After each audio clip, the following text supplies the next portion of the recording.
কথা আগে প্লেস করেছিলাম বোর্ড প্রেসিডেন্টকে, এবং আমি কি করতে চাই, আমি যখন নির্বাচনী প্রক্রিয়ায় দাঁড়াই তখন আমি বলেছিলাম যে কাউন্সিলর হওয়ার পর যখন ডিরেক্টর হই তখন প্রথম প্রতিশ্রুতি ছিল যে আমি পার্বত্য চট্টগ্রাম মানে এই পার্বত্য এলাকা নিয়ে আমি কাজ শুরু করতে চাই। যেটার উদ্দেশ্যে আমি বের হয়েছি বান্দরবান থেকে শুরু করেছি, সকালে ছিলাম রাঙামাটি, এখন আসছি খাগড়াছড়ি। আমি বিশ্বাস করি আমাদের পার্বত্য অঞ্চলের ছেলে মেয়েরা যারা এখানে আছেন তারা নিঃসন্দেহে অন্যান্য যে কোনো জেলার চেয়ে অনেক ফিট, কারণ এখানে উঁচু নিচু পাহাড় বাইতে হয়, এখানে খুব একটা রিক্সা ট্রান্সপোর্টেশন ব্যবস্থা নেই, অর্থাৎ হাঁটতে হয়। তো অটোমেটিক্যালি কোনো কিশোর তরুণ যারা খেলে বা যারা সাধারণ মানুষ তারা অভ্যস্ত উঁচু নিচু পাহাড় বাইতে, যে কারণে তাদের ফিটনেসটা অটোমেটিক আসে, আর বাকি থাকে স্কেল মেধা অন্যান্য ফ্যাসিলিটিস গুলি। তো আমি এক এক করে শুরু করি। প্রথম গুড নিউজ হচ্ছে আমাদের মুজাহিদ বাবু, তিনি বিসিবির পার্মানেন্ট কোচ নিযুক্ত হয়েছেন আজকে। এটা আপনার জন্য প্রথম গুড নিউজ। আর সেকেন্ড, আমরা আসতে চাই এমন থেকে উনি যেভাবে ছিলেন তার চেয়ে অনেক কার্যকরী অবস্থায় তিনি কাজ করবেন এখন থেকে। আর এখান থেকে স্কোরার, আম্পায়ার এবং কোচেস কোচিং এর যে সমস্ত লেভেলগুলি অনুষ্ঠিত হয় চিটাগং ডিভিশনে, অবশ্যই খাগড়াছড়ির প্রতিনিধিদের শক্তিশালী একটা অবস্থান থাকবে, এটা নিয়ে আমরা কথা বলেছি। আর গেম ডেভেলপমেন্টের ব্যাপারে কথা বলছি, ইশতিয়াক সাদিক আমাদের গেম ডেভেলপমেন্টের চেয়ারম্যান, তিনি আমার খুব ভালো বন্ধু মানুষ। আমরা এটা নিয়ে গত কয়েকদিন যাবৎ বসছি, এবং আমি যে পার্বত্য চট্টগ্রাম আসবো সফরে এটা তিনি জানেন, তিনি আমার গাড়িতেও ফোন দিয়েছিলেন, এবং সে খুব খুশি যে আমি আসছি এখানে, এবং আপনাদেরকে যে কথাগুলো বলছি সেগুলো রেকর্ড হচ্ছে, এই রেকর্ডের কথাগুলো তিনি শুনছেন। তিনি না শুধু, এটা স্বয়ং আমিনুল ইসলাম বুলবুল, উনি দুবাইতে আইসিসি মিটিং আছেন, তাকেও যথাযথভাবে ব্রিফ করা হচ্ছে। আমাদের ভাইস প্রেসিডেন্ট, ন্যাশনাল ক্রিকেটের সাবেক অধিনায়ক ফারুক আহমেদ ভাই সহ, আমাদের বোর্ডের ফাইন্যান্স ডিরেক্টর যিনি নাজুল ভাই সহ, আমাদের মিডিয়া চেয়ারম্যান সহ সবাইকে আমি টাইম টু টাইম, আমাদের গ্রুপে একটা পিসিবি ডিরেক্টরস গ্রুপ আছে, আমি সেখানে ব্রিফ করছি। আপনাদের ব্রিফিংটাও একটু পরে চলে যাবে, আমি যখন যাবো তার আগে ওদের চলে যাবে।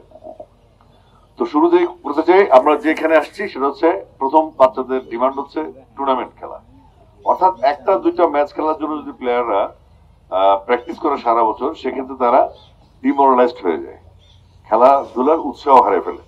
এটা আমাদের সময় হয়তো আমরাও দেখা যাচ্ছে সারা বছর খেলতাম, আর বাই চান্স যদি কেউ 12 ম্যান হয়ে যায় তার তো জীবন শেষ, মানে সারা বছর খেলার পরে যে 12 ম্যান। তো যাই হোক, আমরা এখানে আন্ডার 13, আন্ডার 14, 16, 18 লেভেলে যে খেলাগুলি হয় সেগুলো এখন নিয়মিত হবে।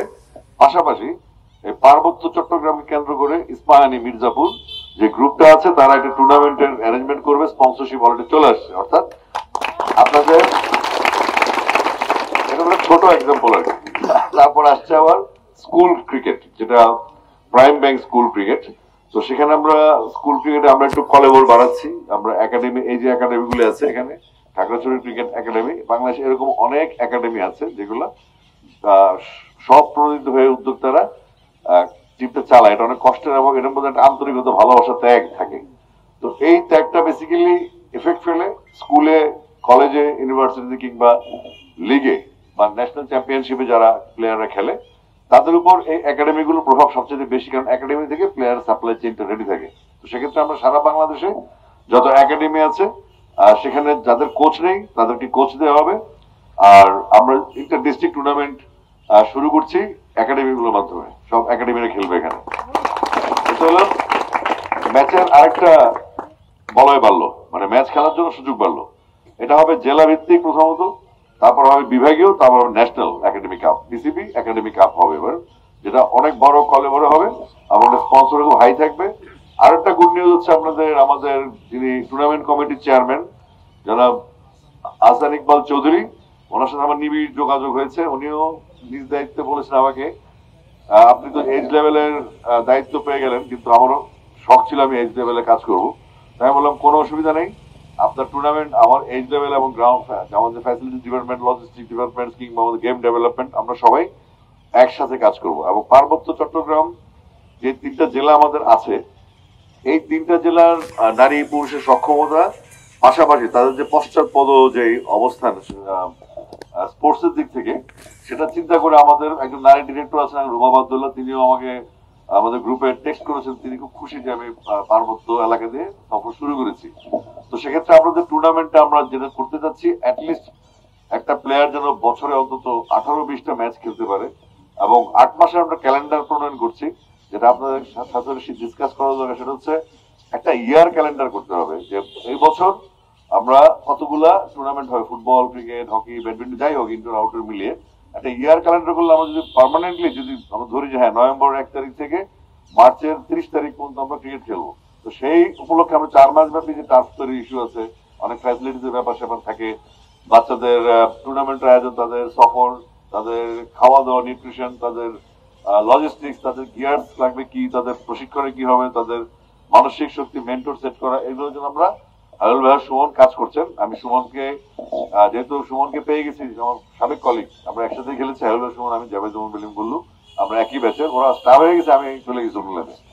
তো যাই হোক, এটা হচ্ছে আপনারা আমাদের সামনে যে অফারগুলো আসছে, বান্দরবান, খাগড়াছড়ি এবং রাঙ্গামাটিতে সিনথেটিক টার্ফ দেওয়া হবে ম্যাচের জন্য, টুর্নামেন্ট করার জন্য, খেলার জন্য, মাঠের মাঝখানে, যেন 15-20 বছরে এই সিজনে ফুটবল খেলুক জায়গাগুলো এই টার্ফের কোনো ক্ষতি হবে না, এটা ঘাসের সাথে মিশে যাবে, আবার যখন আপনার ক্রিকেট খেলবেন তখন এটা আবার অ্যালাইভ হয়ে যাবে। এরকম প্রায় 100টার মতো সিনথেটিক টার্ফের ব্যাপারে চিন্তা করা হয়েছে, এবং খুব দ্রুততম সময় এটা কার্যকর করা হবে। সেক্ষেত্রে খাগড়াছড়িও একটা টার্ফ পাবে। এই টার্ফের পাশাপাশি এখানে আমি গ্রাউন্ড সেটের ফ্যাসিলিটি দেখলাম, এখানে মোটামুটি গুছানো আছে।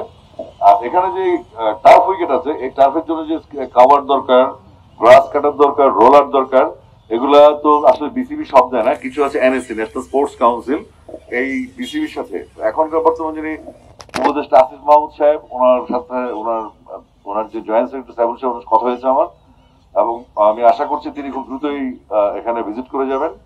তো আমরা চাচ্ছি যে আমাদের বাচ্চারা টুর্নামেন্ট খেলবেন, এবং আমাদের হাসান ইকবাল চৌধুরীর যে দুটা মাঠ আছে, সেখানে ডরমিটরি আছে, আমরা যদি এখানে টিমের সংকট থাকে বা টিমের খেলাধুলার সমস্যা থাকে, আমরা হোম অ্যান্ড অ্যাওয়ে বেসিসে 3 পার্বত্য জেলা নিয়ে কিন্তু টুর্নামেন্ট গুলো হতে থাকবে। তো এটার জন্য আমাদের পর্যাপ্ত মাঠ এখন পাওয়া গেছে। খাগড়াছড়িতে মাঠ অসম্ভব বড় মাঠ, এটা শুধু সংস্কার লাগবে। তো মাঠের ভিতরে আমি এখন যাইনি, মাঠের ভিতরে আমি জানি না, সম্ভবত অনেক সংস্কারের প্রয়োজন, কারণ আমাদের ক্রিকেট বললে খেলা, বল বাউন্স করলে মুশকিল, ইনজুরি হওয়ার সম্ভাবনা থাকে। ক্রিকেট এই বয়সটা সবচেয়ে ডেঞ্জারাস, এই সময় যদি ইনজুরি হয়ে যায় 19-এর আগে, এটা আসলে এই ইনজুরিটা শেষ হয় না কখনো, এটা সারা জীবন ভোগায়। তো সেক্ষেত্রে আমাদের প্লেয়ারদের ফিট থাকতে হবে নিউট্রিশনের দিক থেকে। আর একটা ইনসাইড ইনডোর বলে, এটাকে আমরা কাভার্ড বলি, সারা বছর আমরা 8 মাস যেন অন্তত রেনি সিজন বাদ দিয়ে আমাদের ক্রিকেটাররা 8 মাস ক্রিকেটের মধ্যে থাকে চর্চার মধ্যে, সেই প্ল্যান করা হয়েছে এজ গ্রুপ সহ টোটাল। আমার যে ডিপার্টমেন্ট আন্ডার-19 পর্যন্ত, তো আপনারা 8 মাস ক্রিকেটে থাকতে পারবেন ইজিলি, এবং খাবারটা তৈরি হচ্ছে বাংলাদেশের কয়েকটা জেলায়।